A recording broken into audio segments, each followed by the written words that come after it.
नमस्ते विद्यार्थी मित्रों। Gujarati medium subject Hindi semester 2 कक्षा 7 इकाई 3 सच्चा हीरा।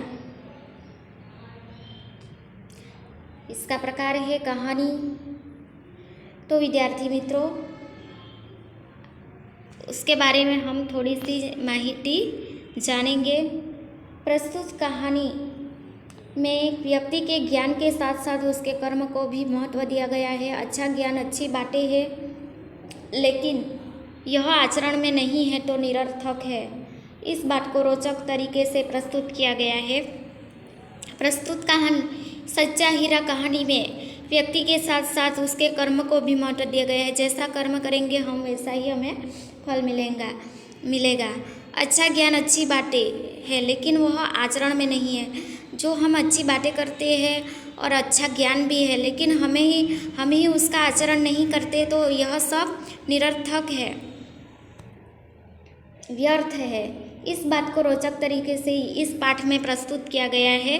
तो विद्यार्थी मित्रों, हम इस पाठ को ध्यान से पढ़ेंगे। सूर्य अस्त हो रहा था। पक्षी चहचहाते हुए अपने नींद की ओर जा रहे थे। सूर्य अस्त हो रहा था और पक्षी भी अपने अपने नींद की ओर जा रहे थे। गांव की कुछ स्त्रियां पानी लेने के लिए घड़े लेकर कुएं की ओर चल पड़ी। पानी भरकर कुछ स्त्रियां तो अपने घरों को लौट गई, परंतु उनमें से 4 कुएं की पक्की जगह पर बैठकर आपस में इधर उधर की बातें करने लगी। बातचीत करते करते बातें बेटों पर जा पहुंची। उनमें से एक की उम्र सबसे बड़ी लग रही थी। वह कहने लगी, भगवान सबको मेरे बेटे जैसा बेटा दे। मेरा बेटा लाखों में एक है। उनका कंठ बहुत मधुर है। वह बहुत अच्छा गाता है। उसके गीत को सुनकर कोयल और मैना भी चुप हो जाती है। लोग बड़े चाव से उसका गीत सुनते हैं। तो विद्यार्थी मित्रों, यहाँ पर सूर्य है वो अस्त होने जा रहा है। पक्षी भी अपने अपने घोंसले में जा रहे हैं। गांव की कुछ स्त्रियां हैं वो कुएं में पानी भरने गई है और स्त्रियां अपने घरों से लौट गए, परंतु उनमें से 4 स्त्री हैं वो कुएं के पास पक्की जगह पर बैठकर आपस में इधर उधर की बातें करने लगी है। बातचीत करते करते उसकी बातें हैं वो बेटों पर जा पहुंची। अपने बेटों पर जा पहुंची बात। उनमें से एक की उम्र बड़ी है। वह कहने लगी कि भगवान सबको मेरे बेटा जैसा दे।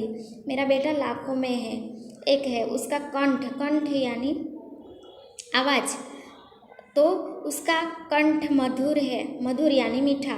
वह बहुत अच्छा गाता है। उसके गीत को सुनकर कोयल और मैना भी चुप हो जाते हैं। लोग बड़े चाव से उसका गीत सुनते हैं। लोग बड़े ध्यान से उसका गीत सुनते हैं। तो विद्यार्थी मित्रों, इस चित्र में आप देखिए, यह 4 स्त्रियां हैं वो कुएं के पास बैठी हुई है ये और बातचीत कर रही है। एक पानी भर रही है। उसके बाद उसकी बात सुनकर दूसरी स्त्री का मन हुआ कि वह अपने बेटे की प्रशंसा करे। उसने पहली स्त्री से कहा, मेरे बेटे की बराबरी कोई नहीं कर सकता।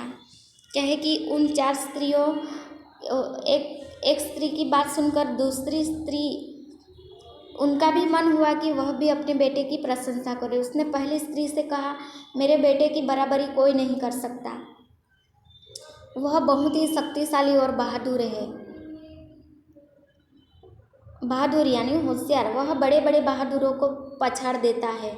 वह आधुनिक युग का भीम है। भीम को तो आप जानते ही हैं।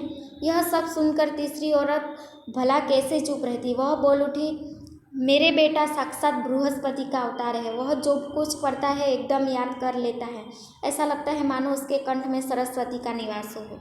विद्यार्थी मित्रों, यहाँ पर पहली स्त्री की बात सुनकर दूसरी स्त्री का मन भी होता है अपने बेटे की प्रशंसा करने का, और पहली स्त्री से कहा, मेरे बेटे बराबरी कोई नहीं कर सकता। वह शक्तिशाली और बहादुर है और बड़े बड़े बहादुर को पछाड़ देता है। वह आधुनिक युग का भीम है। यह बात सुनकर दूसरी स्त्री औरत वो भी कैसे चुप रहती। वह भी बोल उठी कि मेरा बेटा तो साक्षात बृहस्पति का अवतार है। वह जो कुछ पढ़ता है एकदम याद कर लेता है। ऐसा लगता है मानो उसके कंठ में सरस्वती का निवास है। उसका कंठ यानी उसके स्वर आवाज़ में सरस्वती माता का निवास है। तीसरी स्त्री ऐसी बोलने लगी। तीनों औरतों की बातें सुनकर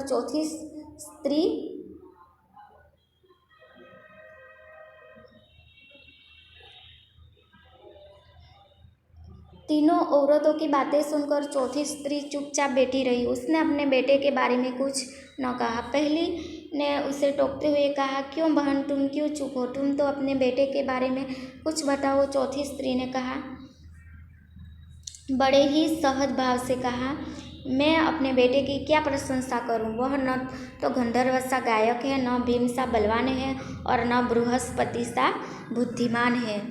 तीनों स्त्रियों ने अपने अपने बेटे की प्रशंसा कर ली। तीनों स्त्रियों की बातें सुनकर चौथी स्त्री चुपचाप बैठी रही थी। उसने अपने बेटे के बारे में कुछ न कहा। पहली ने उसे टोकते हुए कहा, तुम भी बताओ, तुम्हारे बेटे के बारे में कुछ बताओ। चौथी स्त्री ने बड़े ही सहज भाव से कहा कि मैं अपने बेटे की क्या प्रशंसा करूं?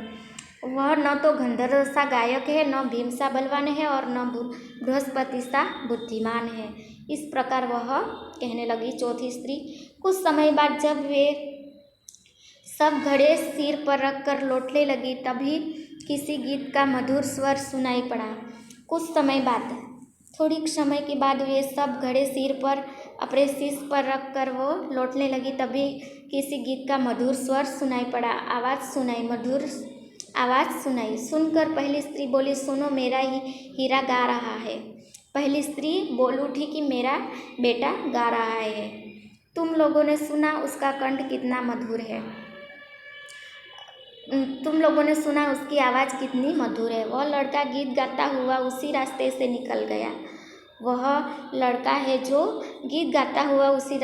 निकल गया। उसने अपनी माँ की ओर कोई ध्यान नहीं दिया।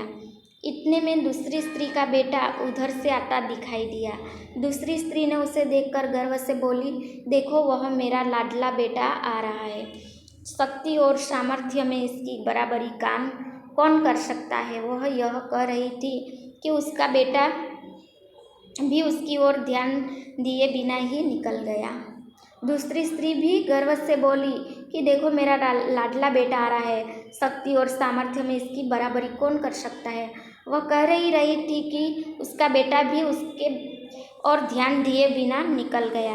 वे कुछ आगे बढ़ी तो एकाएक तीसरी स्त्री का बेटा उधर से संस्कृत के श्लोकों का पाठ करता हुआ निकला। उसके उच्चार से ऐसा लग रहा था मानो उसके कंठ में साक्षात सरस्वती विराजमान हो। तीसरी स्त्री ने गदगद स्वर में कहा, देखो, यही मेरा गोद का हीरा। इसे कौन बृहस्पति का अवतार नहीं कहेगा? परंतु उसका बेटा भी माँ की ओर देखे बिना आगे बढ़ गया। दोनों स्त्रियों के बेटे तो उसको ध्यान दिए बिना निकल गए, लेकिन तीसरी स्त्री है, वो भी, उसका बेटा संस्कृत के श्लोकों का पाठ करता हुआ आ रहा था। उसका उच्चारण ऐसा लग रहा था उसके कंठ में साक्षात सरस्वती विराजमान हो, सरस्वती का वास हो। तो तीसरी स्त्री गदगद आवाज़ में, स्वर यानी आवाज़, उसमें बोल उठी कि मेरी गोद का हीरा, इसे कौन बृहस्पति का अवतार नहीं कहेगा? परंतु उसका बेटा भी माँ की ओर देखे बिना आगे बढ़ गया। वह अभी थोड़ी ही दूर गया था कि चौथी स्त्री का बेटा भी अचानक उधर से आ निकला। वह देखने में बहुत सा सीधा साधा और सरल प्रकृति का लग रहा था।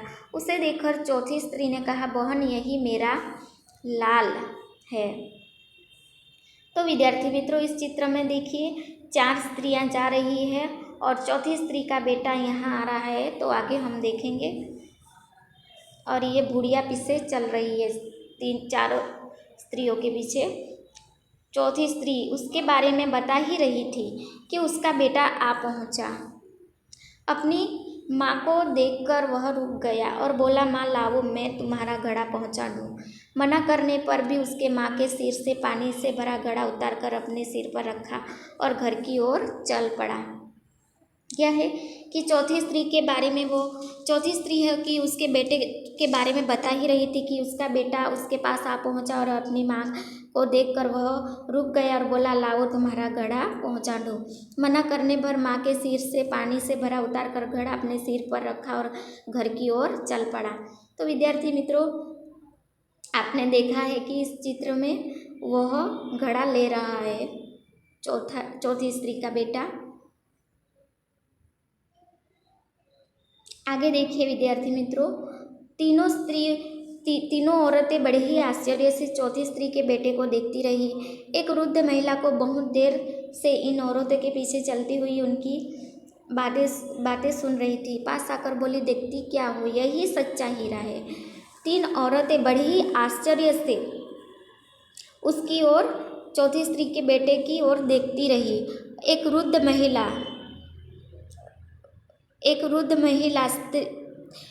बहुत देर से उन औरतों के पीछे चलती हुई इनकी बातें सुन रही थी।